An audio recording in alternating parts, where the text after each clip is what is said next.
It's the late 9th century and you are a peasant farmer living in Norway. Your country is in chaos. King Harald Fairhair is seeking to overturn the long-standing tradition of local independence that you and your people have come to know and love. Through alliances with the northern jarls, he has started subjugating the other regional kings, local leaders and countless free farmers, claiming to be the overlord of all of Norway. This is bad news for your livelihood. Having such a power-hungry tyrant ruling over you will certainly bring with it yet more expropriation of your wealth. This is something that you just can't afford to stick around for. But where can you turn? Much of Europe is also being ravaged by Viking kings, and those places that are able to resist Viking invasions have their own local tyrants to deal with. Then you get an idea. You heard about a place called Iceland that has no king and yet has been able to resist Viking invasion for quite some time. You decide to join other settlers in attempting to form a community there. Stick through to the end to learn of the trials that these settlers faced and how they dealt with them. Old Godzilla was hopping around Tokyo City like a big playground. As the settlers came from many different parts of Europe, the Icelandic legal tradition was developed as a mixture of many different legal traditions, and as David Friedman notes, legal conflicts were of great interest to the medieval Icelanders.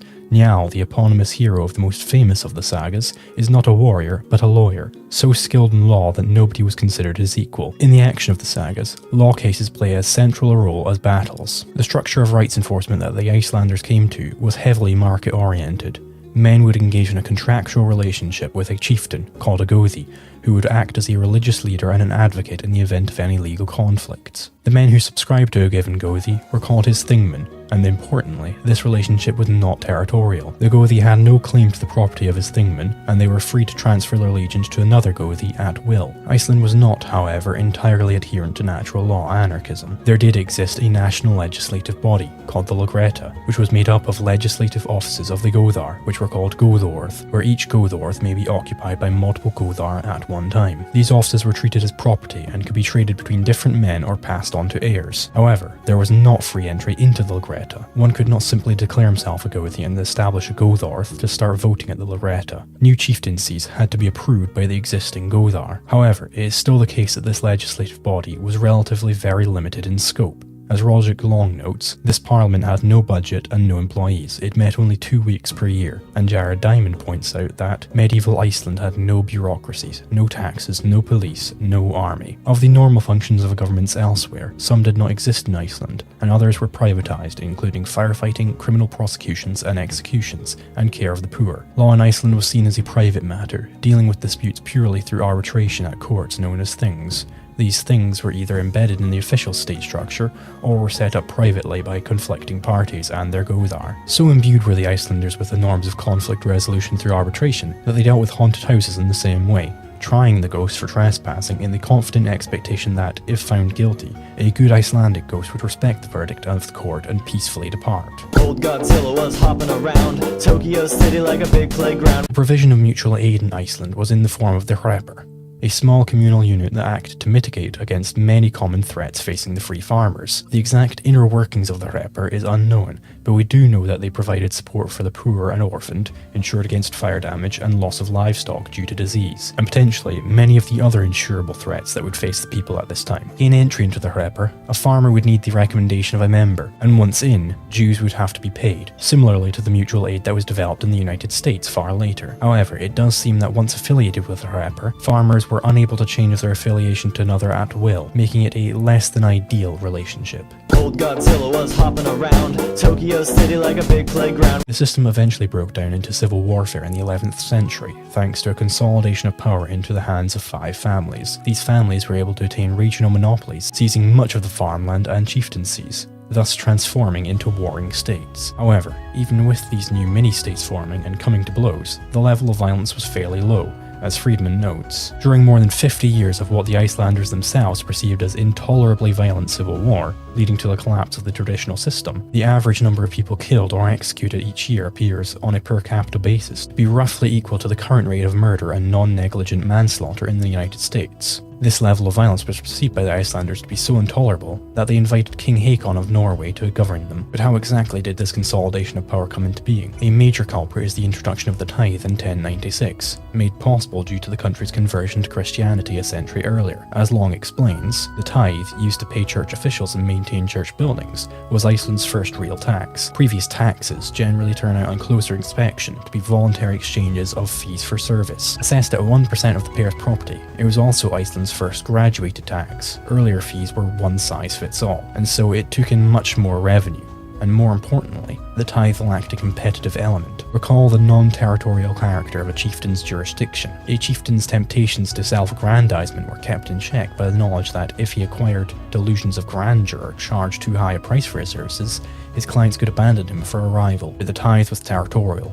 All those who lived in a vicinity of a particular church building had to pay for its upkeep, and were not at liberty to transfer their support elsewhere. The catch is that the portion of the tithe revenue allocated to maintaining church buildings went not to official church hierarchy, but to the wealthy private owners, usually chieftains, of staðir, churchsteads, i.e. plots of land on which the church has been built. The tithe was a property tax, but chieftaincies, though marketable commodities, were exempt, as were the churchsteads themselves, predominantly owned by the chieftains. The parliament that enacted the tithe was also, of course, composed entirely of chieftains. The tithe thus did more than just increase the income of the chieftains. It decoupled that income from accountability. Economic inequalities per se are not a serious threat to liberty, so long as they operate in a genuine market context, where the way to gain and maintain wealth is to please one's customers. Before the introduction of the tithe, a chieftain who proved too power-hungry would alienate his customers and so suffer financial discipline. But chieftains who owned churchsteads now had a captive market, and so were freed from all competitive restraints on their accumulation of wealth and power. Through buying off or intimidating less wealthy chieftains, the top families were able to gain control of multiple chieftaincies. This gave them a lock on the parliament,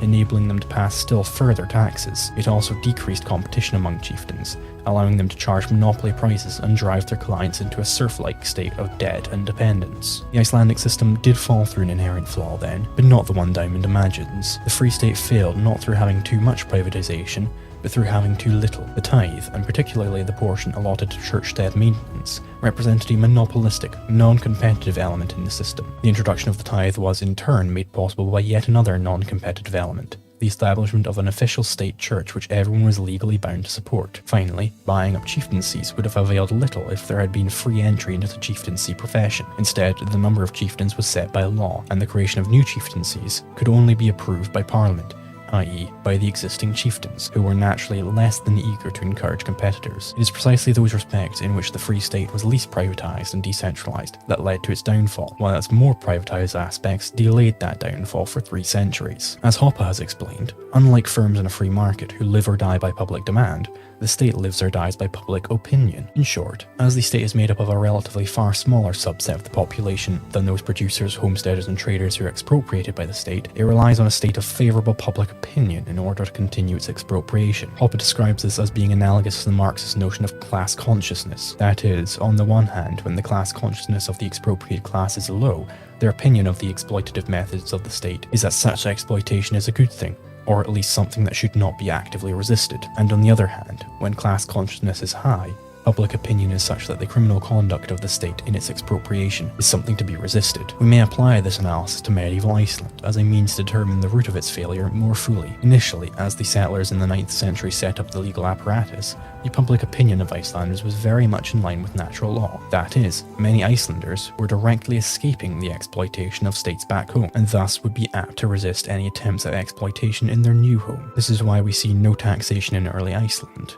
Unfortunately, however, the men of Iceland did not have a perfect grasp on private property or economics, and were rather proto-democratic in the way they set up their Lagretta, where the Goðorð would vote to decide law, and would have to vote to determine whether a new Goðorð would be allowed into the party. Such a monopolistic apparatus did indeed plant the seeds for future growth in statism as long as pointed out above. However, such a growth could only come about if public opinion was in its favour, which occurred due to the island's conversion to Christianity. The newly Christian population had a level of class consciousness such that the tithe was able to be introduced without active resistance from the expropriated. These new monopolistic earnings of the Goðar then allowed them to begin waging wars which further pushed public opinion in favour of alternative expropriation at the hands of King Haakon IV. Ultimately, a stronger grasp on natural law could have saved the Commonwealth, and even pushed it into total anarchy. Thus, I reiterate Long's point that it was specifically those aspects in which Iceland was statist that led to its eventual downfall. This video provides an example of failed minarchy. If you want to learn more about the failings of minarchy, you have to watch this video where I present critical challenges to minarchists.